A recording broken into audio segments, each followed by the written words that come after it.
Hello friends, very welcome to my new YouTube channel Physics with Himanshu, and today's we are discussing about to the how many uses of physics and what is physics। दोस्तों आखिर में physics क्या है, आखिर में इसके कितने uses है, आखिर में ये हमारी रियल लाइफ में कहाँ यूज होता है, आखिर में हम इसे कहाँ मतलब पढ़ते तो हम हर चीज़ है अपनी बुक में, एनसीईआरटी की बुक में पढ़ते हैं, आईसीएसई के बुक में पढ़ते हैं, लेकिन और अदर बोर्ड्स के बुक में पढ़ते हैं, लेकिन हम इसका आखिर तक रियल लाइफ में यूजेस को नहीं समझ पाए। दोस्तों फिजिक्स एक ऐसा चीज़ है जो आप अगर इसे सही तरीके से इंटरेस्टिंग वे में पढ़ेंगे तो आपको क्या होगा, अंदर से क्यूरियोसिटी आएगी, क्यूरियस हो गया आप लोग, क्योंकि दोस्तों फिजिक्स है ही ऐसी चीज़। एक पॉपुलर डेफिनेशन है फिजिक्स के बारे में।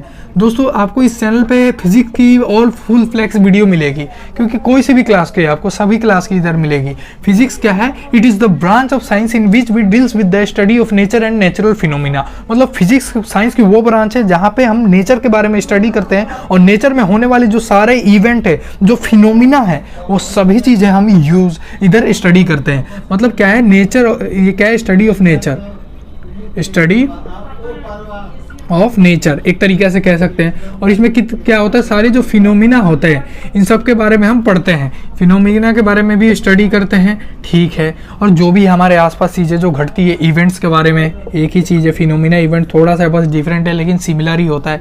और जो हमारी जो क्या कहें दोस्तों, अगर हम समझो कहीं चलते हैं तो चलने में कहाँ हमारा फ्रिक्शन अपोज कर रहा है, तो वो भी क्या है, फ्रिक्शन जो दोस्तों देखो ये कोई सरफेस है, मान लेते हैं ये एक सरफेस है, और दोस्तों ये लोग आप लोग हैं, आप चल रहे हैं इधर, और इधर क्या है, थोड़ा टाइल स्लिपी है, थोड़ा टाइल क्या है, स्लिपी है, इधर टाइल क्या है, स्लिपी है। जब टाइल स्लिपी है तो इधर जो फ्रिक्शन है, फ्रिक्शन क्या होगा, इधर लो होगा, जो फ्रिक्शन होगा लो होगा। फ्रिक्शन तो दोस्तों समझे आप, क्योंकि रफ सरफेस होता है उधर फ्रिक्शन ज़्यादा होता है बजाय कि स्मूथ सरफेस के, ठीक है। ये वाली जो चीज़ है ये आपको बहुत मोस्ट इंपॉर्टेंट है, और ये तो हुआ हमारा फिजिक्स का ही है। और दोस्तों देखते हैं कि फिजिक्स में हम और भी चीज़ें देख रखे हैं कि फिजिक्स में जो एक्सेलरेशन, वेलोसिटी, ग्रेविटी, और क्या होता है planetary motion, oscillatory motion, translation motion, translinear motion और रेक्टिलीनियर मोशन, ये सब क्या होता है। रोटेशनल मोशन क्या है, सर्कुलर मोशन क्या है, सर्कुलर मोशन में टेंजेशन आता है वो क्या है, मोमेंटम क्या है, क्रिटिकल वेलोसिटी क्या है।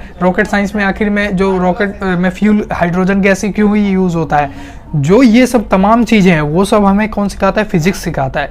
जो भी free falling of an body है, कोई भी बॉडी के बीच में जो फ्री फॉल है, क्वांटम फिजिक्स दोस्तों एक ऐसा फिजिक्स है जो कि अगर आप लोग समझ गए तो बात ही अलग हो जाती है। तो दोस्तों देखते हैं इन सब चीज़ों के बारे में, धीरे धीरे कर पढ़ते हैं कि आखिर में फिजिक्स के यूजेस कि क्या है।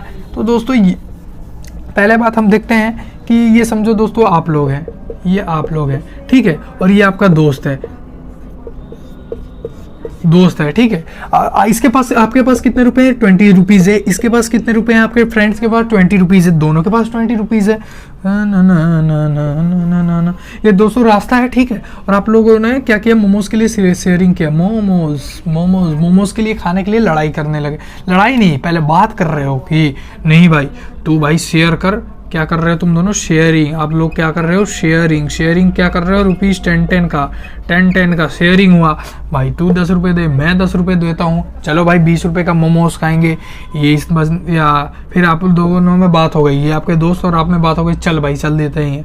क्या हुआ कि आप उधर गए, दोस्त ने आपके संग धोखा दे दिया, मोमोज खा गया और भग गया, और आपको दुकानदार ने पकड़ लिया, अरे भाई तू, तेरा दोस्त भगा ना, तू तो बच गया ना, तू देगा। ये तो आप तो फंसी गए, ये तो मतलब खा पी के भग गया। बस आप सोच रहे होंगे मन ही मन में, भाई बेटा मिल जाएगा बारी फिर बताता हूँ। और जब दूसरे बार मिलता, ले भाई चलाते ही पत्थर मार दिया, सर पे हिट कर दिया, स्ट्राइक कर दिया। जब स्ट्राइक किया तो क्या हुआ, उसके सर पे थोड़ा चोट लग गई, मतलब क्या हुआ, डैमेज हुआ, सर फूट गया, ठीक है, हिंदी में कहे तो सर फूट गया ना उसका। तो क्या हुआ कि ये आखिर में फूटा क्यों, सवाल आता है फूटा क्यों। इधर एक फॉर्मूला है P = mv, momentum equal to mass into velocity. Momentum किसके इक्वल होता है, मास इंटू वेलोसिटी के इक्वल होता है। यदि आपने भारी पत्थर मारा होगा, भारी पत्थर का मास भी ज़्यादा होगा तो मास ज़्यादा होगा, अगर वेलोसिटी भी अगर तेज फेंकी होगी तो लो भाई, तो दोनों बढ़ के दोनों मैक्सिमाइज हो गए, तो इसका तो फूटना पक्का ही है। तो ये होता है इसका रियल लाइफ का कॉन्सेप्ट और रियल लाइफ का यूज़, कि आखिर में किसी को अगर हम पत्थर चला के मारते हैं या कोई हैवी ऑब्जेक्ट मारते हैं जिसमें मास ज़्यादा हो, या मास नहीं तो वेलोसिटी भी बहुत ज़्यादा हो, तो वो भी हमें स्ट्राइक हिट कर सकती है। तो ये वाली एक चीज़ हुई। और दूसरी बात हम देखते हैं अपना वो है कि हमारा जो भी ये अर्थ सरफेस है, अब क्या पढ़ते हैं, थोड़ा रॉकेट साइंस के एकदम बच्चू सा चीज़ देखते हैं। रॉकेट साइंस के एकदम छोटा सा चीज़ देखते हैं। रॉकेट साइंस में ये थोड़ा सा चीज़ यूज़ होता है। ये दोस्तों समझो ही रॉकेट है। ये क्या है, एक रॉकेट है। ये रॉकेट उड़ रहा है, ठीक है, ये और रॉकेट उड़ रहा है ये, और ये हमारा क्या है, अर्थ सरफेस। ये क्या है, अर्थ सरफेस। ये जो हमारा अर्थ सरफेस है ना, हमें कितनी वेलोसिटी चाहिए कि हम अर्थ सरफेस को स्ट्राइक कर दें, मतलब हम इस अर्थ सरफेस के बाहर जा सके, सराउंडिंग का चीज़ देख पाए, ठीक है। तो हमें कितनी वेलोसिटी चाहिए दोस्तों? क्यों मैं ऐसा क्यों कह रहा हूँ, क्योंकि नीचे फोर्स mg लगेगा, मास भी होगा ना भाई कुछ। ये है हमारा क्या है, ये हमारा रॉकेट है, तो इसमें कुछ मास होगा और ग्रेविटी भी फोर्स लगाएगी साथ में। जब gravity F equal to force equal to mass into acceleration, जानते हो ना दोस्तों, F इक्वल टू mg, इधर ही से आ गया है हमारा। ये जो मैं इधर ये वाली बात कह रहा हूँ, तो बात तो मतलब हैंड्स प्रूफ हो रही है। तो दोस्तों कहने का मतलब ये जो रॉकेट उड़ रहा है अपना, रॉकेट तो सही जा रहा है, लेकिन दोस्तों हुआ क्या इस साइड, ना ना ना ना, ये क्या है, इसमें हाइड्रोजन गैस भरी जाती है। अभी मैं बता रहा हूँ इसमें हाइड्रोजन गैस भरी जाती है। और क्यों भरी जाती है, क्योंकि दोस्तों इसे हैवी फ्यूल की ज़रूरत होती है, इसे हैवी फ्यूल। क्योंकि दोस्तों ये जो अर्थ का सरफेस है ना, इतना पावरफुल होता है कि हम मतलब पहले के ज़माने के साइंटिस्ट भेजते थे तो इधर क्या है, इधर से ही नीचे आ जाता था, इधर से ही नीचे आ जाती या फट जाता था। क्योंकि अपोलो 11 जो मिशन था सक्सेसफुल हुआ था, इसरो का भी सक्सेसफुल हुआ, बाद में सब जानों का हुआ था, क्योंकि शुरुआत में ये गलती हो रही थी। और दोस्तों मैं एक आपको बात बताऊं, दूसरी बात, क्रिटिकल वेलोसिटी। इधर क्या यूज़ होता है, क्रिटिकल वेलोसिटी। किसी भी रॉकेट साइंस में यूज़ होता है mainly critical velocity. Critical velocity की कितना होना चाहिए, 11.2 किलोमीटर पर आवर होगा स्पीड रॉकेट की, तभी वो इस सरफेस के बाहर निकल पाएगा। विदाउट इतने स्पीड के नहीं निकल पाएगा, या इतना, या मीटर में कहें तो 6400 मीटर पर सेकंड होना चाहिए, तभी वो क्या करेगा, निकल पाएगा। और दोस्तों ये तो हुआ ही, इतनी छोटी चीज़ है। अब हमें अपने साइंस वाले जो बुकें हैं उन सब में एक चीज़ और पढ़नी है। वो चीज़ मैं ही आपको बता देता हूँ। तो ये एक बार ग्रीन वाला लिख लेने पे ना मार्कर मिटता नहीं है जल्दी से। तो मैं एक आपको और बता देता हूँ, बेसिक फोर्सेस इन नेचर। ये आपको फिजिकल वर्ल्ड में मिल जाएगा 11th की बुक में।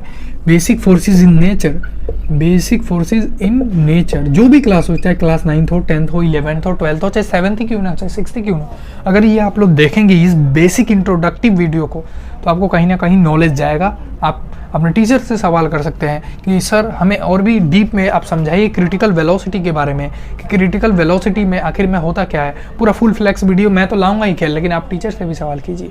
क्योंकि दोस्तों अगर आप वीडियो देखते हैं, अगर आप किसी से सवाल नहीं करते, चाहे अपने दोस्त को ये इंटरेस्टिंग चीज़ें नहीं बताते, तो वीडियो देखने का कोई फ़ायदा नहीं। क्योंकि दोस्तों होता ही क्या है, पढ़ाई क्या होती है कि आप दूसरों को भी दें, उसे भी समझा सकें, ऐसा पढ़िए। दोस्तों बेसिक फोर्सेज इन नेचर, जो बेसिक फोर्स है नेचर में, वो कितने टाइप्स के, there are 5 basic forces in nature, या 4 ही मेनली मान के चलना है। दोस्तों पहले हम देखते हैं strong nuclear force. Strong nuclear,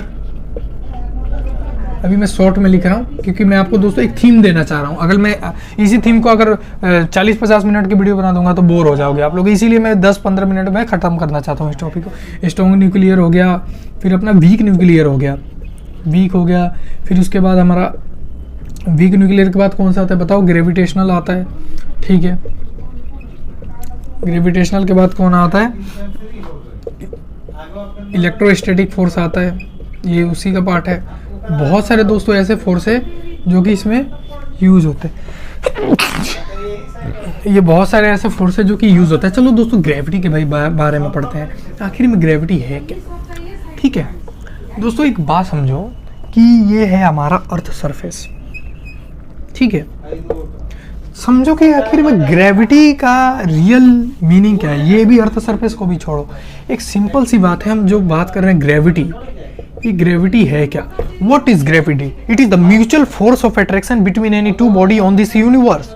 it is the mutual force of attraction between any two body on this universe. ये क्या है, म्यूचुअल फोर्स ऑफ अट्रैक्शन। ये क्या है, mutual force of attraction, force of attraction. ये क्या है, म्यूचुअल फोर्स ऑफ अट्रैक्शन है between two body on this universe. दोस्तों ये समझते हैं हम, ये m1 मास की बॉडी है, ये m2 मास की बॉडी है, दोनों के बीच में कोई फोर्स अप्लाई हो रहा है, वही है हमारा ग्रेविटेशन। दोस्तों न्यूटन चाचा जी आए थे, अपने न्यूटन चाचा कहे गए कि न्यूटन चाचा जी आए थे और क्या कहे कि चांद तारों में नजर आए चेहरा तेरा, या ये वाली जो बात है वो सही कही, क्योंकि दोस्तों जो चांद तारे हैं वो एक दूसरे के अबाउट रोटेट क्यों करते हैं, ड्यू टू ग्रेविटी।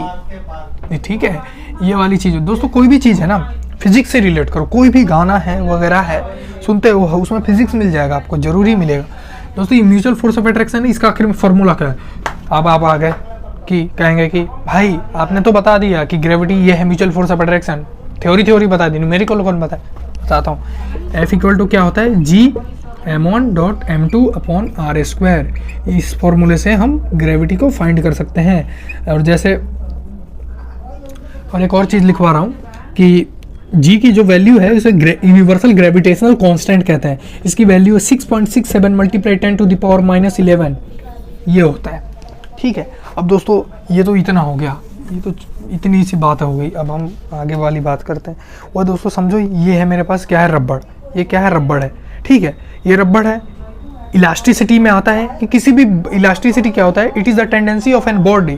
क्या है, किसी भी ऑब्जेक्ट या बॉडी की टेंडेंसी होती है कि वो अपने रियल या ओरिजिनल पोजीशन को गेन करे। ठीक है, तो ये क्या है, रबड़ है। अगर मैं इसे स्ट्रेच करता हूँ, ये क्या है दोस्तों, अभी देखो लूज कंडीशन में दिखा रहा हूँ, ओरिजिनल कंडीशन में ऐसा है इसको, ओरिजिनल शेप और कंडीशन। और मैंने इधर फोर्स लगाया है, एक्सटर्नल फोर्स लगाया, और ये क्या हुआ, एक्सटर्नल फोर्स से एक्सपेंड हुआ है, इलोंगेट हुआ है, इलोंगेशन आया इसमें। यही इलोंगेशन क्या है, इलास्टिसिटी है।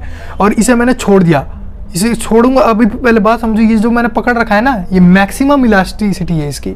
और ये क्या कहते हैं, इसे मैक्सिमम लिमिट कहते हैं। अगर इससे ज़्यादा, लिमिट से ज़्यादा, एक इसका एक ग्राफ भी आता है, वो भी मैं समझा दूंगा, अगली वीडियो फुल लाऊंगा।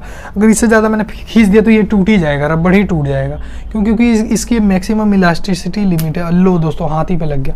ये जो छोड़ दिया ना मैंने जो कहा था कि मैंने एक्सटर्नल फोर्स लगा के इसे खींचा है और मैंने छोड़ा, ये अपने ओरिजिनल पोजीशन में गेन हो गया। तो यही जो चीज़ है वो मेन इंपॉर्टेंट और मेन फैक्टर है जो कि डिपेंड करता है इलास्टिसिटी। इसके बारे में भी फुल फ्लैक्स वीडियो लाऊंगा। और दोस्तों थोड़ा मैं आपको विजुअलाइज और इमेजिन करने की बजाय मैं ऐसे ही समझा देता हूँ दोस्तों। वही वाला क्रिटिकल वेलोसिटी, ये दोस्तों अपना क्या है, अर्थ सरफेस। ये क्या है, अर्थ सरफेस है। और ये क्या है, हमारा रॉकेट। ये क्या है, ये क्या है, आपका अर्थ सरफेस है। ये अर्थ सरफेस हुआ और ये क्या हुआ, रॉकेट। और ये जो रॉकेट हुआ ना हमारा रॉकेट, ये रॉकेट इस साइड से जा रहा है भाई इस साइड, और ये इस साइड पहुंच नहीं पा रहा। ऊपर क्यों नहीं पहुंच पा रहा, क्योंकि इधर ग्रेविटी नीचे mg फोर्स लगा रही है और ऊपर r नॉर्मल रिएक्शन लग रहा है, नॉर्मल रिएक्शन लग रहा है, और ग्रेविटी भी नीचे फोर्स लगा रही है। F इक्वल टू ma होता है, और F इक्वल टू ma जो होता है एक्सेलरेशन की जगह हमने क्या लगाया, एक्सेलरेशन ड्यू टू ग्रेविटी लगा दिया, g लगा दिया। तो g लगा दिया तो ये क्या है, ग्रेविटी भी इसे नीचे खींच रही है, और मास भी है भाई इसमें ज़्यादा ही, थोड़ा हैवी सा, और हाइड्रोजन गैस भी भरी है भाई, नीचे ऊपर जा रहा है। हाइड्रोजन गैस इसलिए भरी जाती है क्योंकि वो किसी भी ऑब्जेक्ट को ऊपर लेके जाए। तो ये क्या हुआ, ये ऊपर ले गया। क्या हुआ, हमने इसमें क्रिटिकल वेलोसिटी डाल दी 11.2 km/h की, और ये क्या होगा, ऊपर चला गया। और जब ये ऊपर गया, लो भाई पहुंच गया चांद पे अपना। ठीक है, तो ये सब चीज़ें होती है।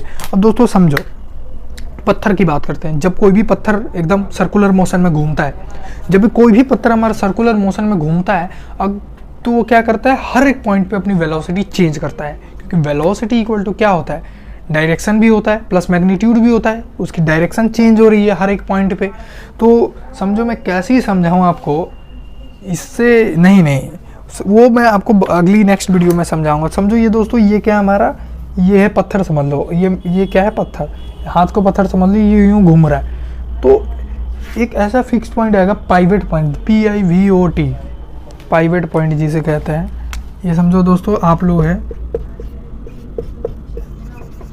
ये लो भाई आपने घुमा दिए, एक ऐसा पाइवेट पॉइंट आएगा, PIVOT। थोड़ा टेक्निकल टर्म मैंने यूज़ कर दिया क्योंकि ये भी जानना ज़रूरी है। पाइवेट मतलब होता है फिक्स पॉइंट हो गया।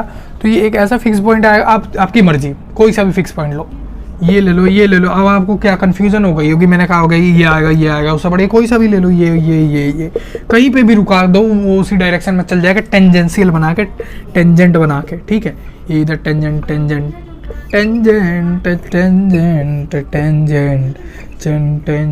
ये ऐसे टेंजेंट बना के चले जाएगा। ठीक है, तो दोस्तों ये सारी चीज़ें हमारी फिजिक्स की चीज़ें हैं। तो दोस्तों I hope you like this video, तो please like share and subscribe. दोस्तों मैं क्या ही कहूँ आपको, अगर आप वीडियो को रिस्पॉन्स देते हैं अच्छा खासा तो मैं ज़रूर ही आपके लिए पूरा, ये तो मैंने जल्दी इसीलिए समझा रहा था कि आपको एक फिज़िक्स की थीम मिले, क्योंकि जब तक हमको एक थीम नहीं मिलेगी तो उसे पढ़ने में इंटरेस्ट ही क्या है। ठीक है, मैं तो भाई जो बात कह रहा हूँ अभी एकदम रियलिटी कह रहा हूँ फिज़िक्स को लेकर, क्योंकि स्टडी विथ नहीं फिज़िक्स विथ हिमांशु मैंने इसीलिए चैनल का नाम रख रखा है कि दोस्तों आपको फिज़िक्स से रिलेटेड जो भी वीडियो है वो मैं प्रोवाइड कराऊँगा, ज़रूर कराऊँगा। तो इसका मतलब दोस्तों ये तो अभी छोटा सा टॉपिक हो गया। अब देखते हैं इस वीडियो पे कितने लाइक से सब्सक्राइब आते हैं। तो नेक्स्ट वीडियो की मैं तैयारी कर रहा हूँ, वो है अभी आपको मैं बता देता हूँ, वो है इंटीग्रेशन। अब आपका फ़र्ज क्या बनता है कि आप मेरे वीडियो को ज़्यादा से ज़्यादा लोगों तक शेयर करें। ठीक है, जो भी आपके दोस्त रिश्तेदार हैं उनके पास शेयर करें, क्योंकि दोस्तों मैं आपको फ्री ऑफ कॉस्ट इधर आके पढ़ा रहा हूँ और ना ही मैं आपसे कुछ ले रहा हूँ, बस एक ही मांग रहा हूँ, लाइक सब्सक्राइब शेयर। दोस्तों थैंक यू, फिर थैंक्स फॉर वॉचिंग।